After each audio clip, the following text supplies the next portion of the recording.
हम कितने ही निडर क्यों ना हो, लेकिन एक डर जो हर व्यक्ति के अंदर लगभग छुपा रहता है, चाहे वो आपके सबकॉन्शियस माइंड में ही क्यों ना हो, वो है मौत का खौफ यानी मृत्यु का डर। तो आज की इस चर्चा में हम इसी विषय पर बात करेंगे। नमस्कार, मैं हूं आपके साथ इला गोस्वामी और आप देख रहे हैं स्पीकिंग ट्री का ये बेहद खास वीडियो। हमारे साथ एक खास मेहमान जुड़ी है। आप दीदी को कई सारे हमारे वीडियोस में देख चुके होंगे और आप दीदी के लेख भी हमारी वेबसाइट पे पढ़ते होंगे। दीदी, बहुत बहुत स्वागत है आपका। थैंक यू सो मच, आपका भी बहुत बहुत स्वागत। दीदी, एक जो विषय आज का हमने चुना है वो है मृत्यु क्यों डराती है। तो मैं आपसे जानना चाहूंगी, क्योंकि आपने मेडिकल साइंस की भी पढ़ाई की है, आप अध्यात्म में भी पिछले 11 साल से भी ज़्यादा से जुड़ी हुई हैं, तो दोनों का कॉम्बिनेशन है आप एक तरह से। तो मुझे लगता है आप ही सही व्यक्ति थी इस सवाल के जवाब के लिए कि वो डर क्या होता है जिसमें हम बिल्कुल डर जाते हैं कि कहीं किसी अपने की मृत्यु ना हो जाए या हमारी मृत्यु ना हो जाए। जीवन के रंगमंच पे दो शब्द हमेशा हमारे सामने आते हैं। कभी सुख आता है, कभी दुख आता है, कभी मान आता है, कभी अपमान आता है, कभी लगता है ये अच्छा हो रहा है, कभी लगता है बुरा हो रहा है। लेकिन जब जन्म और मृत्यु की बात आती है तो बहुत सारे क्वेश्चंस जो है खड़े हो जाते हैं। हम पूछना चाहते हैं, क्या है ये मृत्यु, ये क्यों मेरे को परेशान कर रही है, ऐसा क्यों हुआ कि ये व्यक्ति मुझसे दूर हो गया, मुझसे छिन गया। हम अगर किसी व्यक्ति का कोई इंसिडेंट सुनते हैं तो हम अपनी राय देने लगते हैं कि काश उसने अपनी सेहत का ध्यान रखा होता, वक्त पे दवाई मिल गई होती, वक्त पे हॉस्पिटल पहुंच गया होता, या उसने प्रिकॉशंस ध्यान रखे होते। जैसे कोविड के टाइम पे हमने देखा कि काश वो ध्यान रखता, मास्क पहनता, तो उसके साथ ऐसा नहीं होता। ऐसे मन में बहुत सारे हमारे सवाल आते हैं।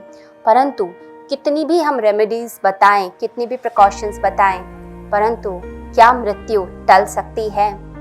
कहते हैं कि युधिष्ठिर से यक्ष ने पूछा कि इस संसार का आश्चर्य क्या है, तो युधिष्ठिर ने कहा, हर व्यक्ति को पता है कि उसे मृत्यु मिलेगी, डेथ तो होनी ही होनी है। जब हमने बर्थ लिया है तो डेथ तो होनी ही होनी है, लेकिन फिर भी हम जिंदगी ऐसे जीते हैं जैसे कि हम कभी भी मरेंगे नहीं। हमारी प्लानिंग कितनी बड़ी होती है, 50 इयर्स, 5 इयर्स, 10 इयर्स, बड़ी लंबी लंबी प्लानिंग लेकर हम चलते हैं कि हम इस स्टेज पे ये करेंगे, उस स्टेज पे वो करेंगे। ऐसा प्लान करके हम अपनी लाइफ को चलते हैं।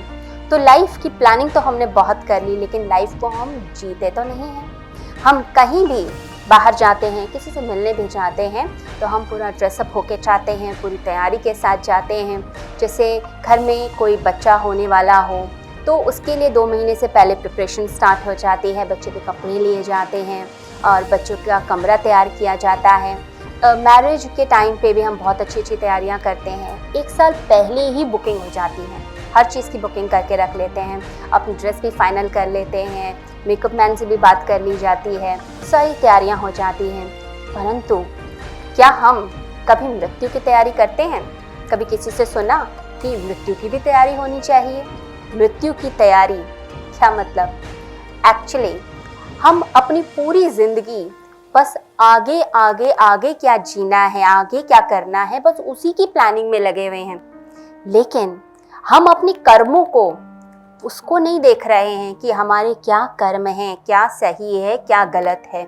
अंत समय में हम सोचते हैं कि गीता पढ़ लेंगे, गरुड़ पुराण पढ़ लेंगे, सब कुछ हो जाएगा, बहुत अच्छी मुक्ति हो जाएगी। हम मृत्यु के डर के मारे ये सब चीज़ें करने लग जाते हैं। लेकिन जिसे गीता सुननी चाहिए वो तो उस समय बेसुध पड़ा हुआ होता है, उसे कुछ नहीं सुनाई दे रहा होता, सिर्फ आसपास के कुछ लोग बैठ के सुन रहे होते हैं। भगवान श्री कृष्ण गीता में कहते हैं कि जैसे हम वस्त्रों को पहनते हैं, कोई व्यक्ति अपनी ड्रेस चेंज करता है, कल हमने कुछ पहना था, आज हमने कुछ और पहन रखा है, तो वैसे ही जो आत्मा है वो अपने कपड़ों को चेंज करती है, यानी इस शरीर को चेंज करती है। ये शरीर जब रहने लायक नहीं है, कर्म पूरे हो गए तो शरीर का त्याग कर देती है। तो हमें ये बात ध्यान रखनी है कि जो हमारी आत्मा है वो अजर अमर है, वो कभी मरती नहीं। ये जब ज्ञान, आत्मज्ञान मिलता है, स्पिरिचुअल नॉलेज जब मिलती है, तब मृत्यु से हमें भय नहीं लगता। एक ज्ञानी व्यक्ति कभी नहीं डरेगा। लेकिन हाँ, जिसे नॉलेज नहीं है, जिसे पता ही नहीं है, जो अज्ञानी है, वो जरूर डेथ से डरने लग जाता है। शरीर की मृत्यु हो जाती है। मेडिकल साइंस कहे कि हाँ, ये व्यक्ति मर गया है, सांसें नहीं चल रही, ब्रीदिंग नहीं चल रही है। लेकिन जो स्पिरिचुअल साइंस है वो कहती है यहाँ तक ही यात्रा नहीं है, इसके बाद फिर नेक्स्ट जन्म होता है। कहते हैं कि भगवान बुद्ध के पास एक व्यक्ति आया, कहने लगा कि मैं बहुत परेशान हूँ, मैं बहुत दुखी हूँ। तो बुद्ध ने कहा, क्या बात है, क्या परेशानी क्या है तुम्हें जो मैं इतने दुखी लग रहे हो?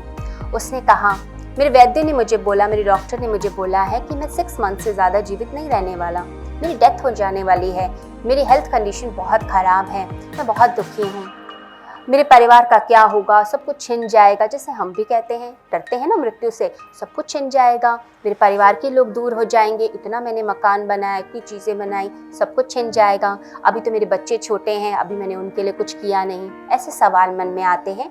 वही चीज़ें उसने बुद्ध के सामने रखी। तो बुद्ध ने कहा, क्या वास्तविक दुख यह है?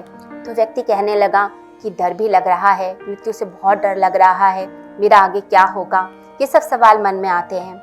तो भगवान बुद्ध मुस्कुराए और कहने लगे कि मृत्यु तो जीवन का सत्य है, ये तो आनी ही आनी है।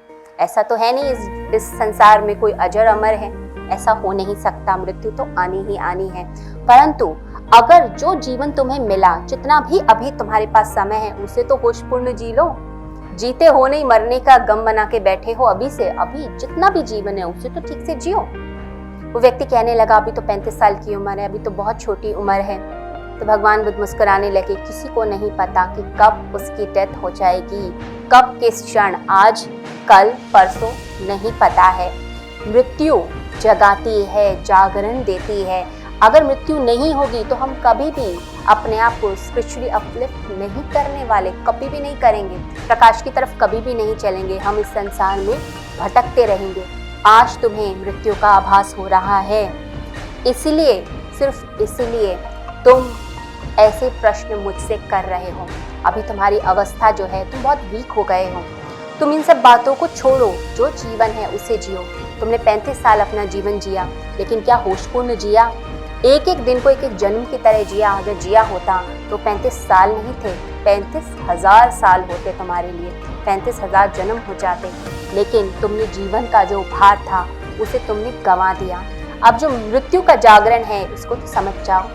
जैसे किसी स्टेज के ऊपर 2 दरवाजे बने हों, एक दरवाजे से एक कैरेक्टर आता है, प्ले करता है, अपनी भूमिका निभाता है और दूसरे दरवाजे से चला जाता है। ऐसे ही हम भी इस जीवन में आते हैं। कोई एक ड्रेस पहन के आते हैं, कोई एक नाटक के रूप में आते हैं, वो नाटक का पार्ट, वो कैरेक्टर प्ले करके फिर हम दूसरे दरवाजे से चले जाते हैं।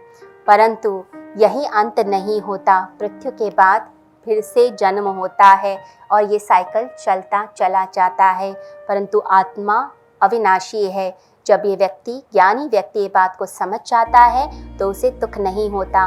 जब बुद्ध शरीर को त्यागते हैं तो वो रोते नहीं हैं, वो जानते हैं कि यह चलना है, ये तो सिलसिला चलेगा, शरीर छूटेगा परंतु अंदर जो ज्योति है वो कभी नहीं मरती।